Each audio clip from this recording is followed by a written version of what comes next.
Hi, boys and girls. The last time we read The Wild Robot Escapes Together, had been swept away in a tornado. We had paused to make a prediction to decide what we thought had happened to her. Some of you said, well, maybe she was swept away to the island in which she started. We'll have to wait and find out.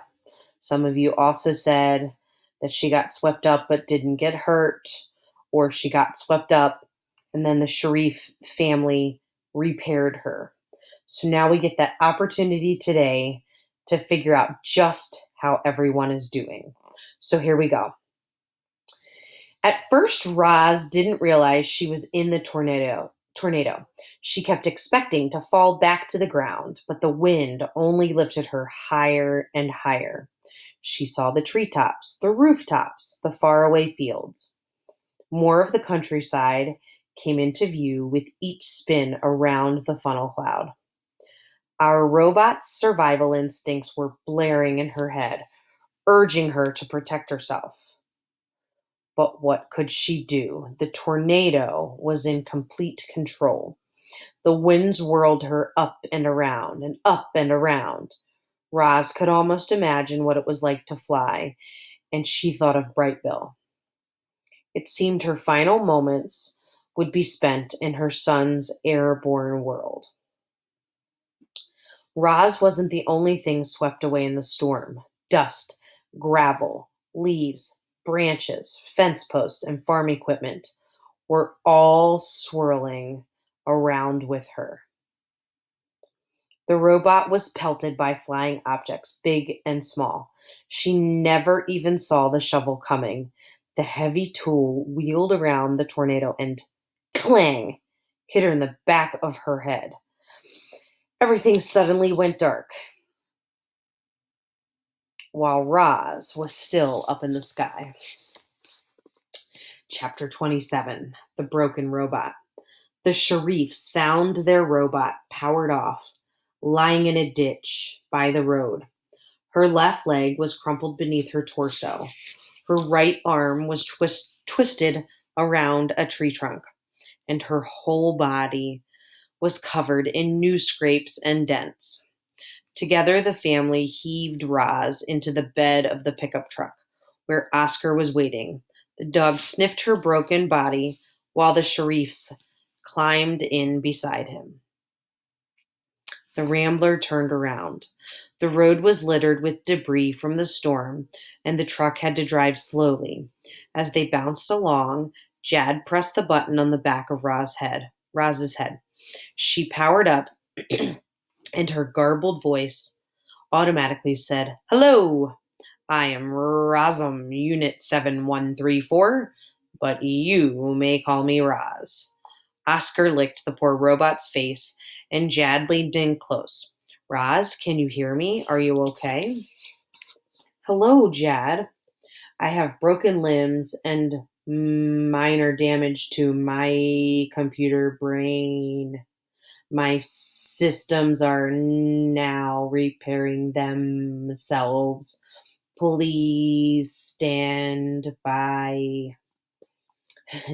The robot's glowing eyes pulsed as her recovery program did its job, and before long, Roz sounded like her old self. "My computer brain is now fully functional." Jad wrapped his arms around the robot and sobbed. "I'm so sorry, Roz. It's my fault the tornado got you. Please don't be mad." Now Jaya was crying too. She pulled her brother and her dog and her robot into a big hug. Mr. Sharif wasn't much of a hugger, but he reached over and laid his hand on Roz's shoulder. They stayed like that for some time, quietly holding one another. The shock of the tornado was fresh, and it felt good to be together. "Mr. Sharif, I apologize for leaving the farm without your permission," said the robot. The man smiled. "No need to apologize, Roz. I'm just glad you're alive." "How are the cows?" said Roz. "The farm is a mess, but the cows are fine," said Mr. Sharif. "We'll take you to the repair shop right now, and you'll be with the herd again soon." The Shop, Chapter 28. It was a very small, sleepy farm town. A few trucks glided down the streets. A few humans sat on porches. A few stores lined the main square. Rambler parked in front of a bright white building. Then Mr. Sharif left the children with Roz, and he limped inside. "Welcome to the tech lab shop," said a woman in a white suit. "My name's Nadine. How can I help you?" Mr. Sharif was distracted by all the robots on display in the shop. They came in a dazzling variety of designs and sizes and colors. Standing still, eyes glowing, they calmly waited for someone to put them to work. When the man spotted a Rosam unit, he suddenly remembered why he was there.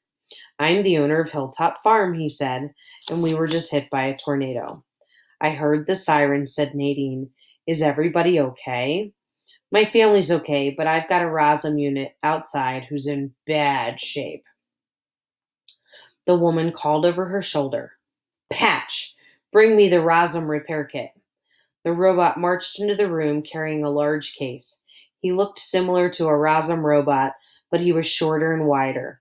The word "patch" was lightly etched onto his torso. Mr. Sharif led Nadine and Patch out to the truck where the children were chatting with their robotic friend. Patch quickly scanned Roz's broken body and announced the cost of the repairs. The man stroked his chin, mulling over his option until the children blurted out, "Just fix her!" Mr. Sharif nodded, and Patch sprang into action. With smooth, precise moves, the robot gently placed Roz on the ground. Then he grasped her broken arm and her broken leg, and there was a thwip sound as each limb popped loose. Then he took new limbs from the case and thwip popped them back into place. In a matter of seconds, Roz was whole and back on her feet. "Robots never cease to amaze me," said Mr. Sharif, admiring Roz's shiny new limbs. "The makers really outdid themselves with these Rosam units," said Nadine. "However, you have our most basic unit. Would you like to upgrade her software, or adjust her settings, or polish out those scratches? Will that cost extra?" Nadine smiled. "I'm afraid so. The basic unit is fine," said Mr. Sharif. "But I need to order a new work crew. Could you send one over to fix up my farm?" "Not a problem," said Nadine. "I'll send a crew over immediately." Hope you enjoyed these next few chapters, boys and girls.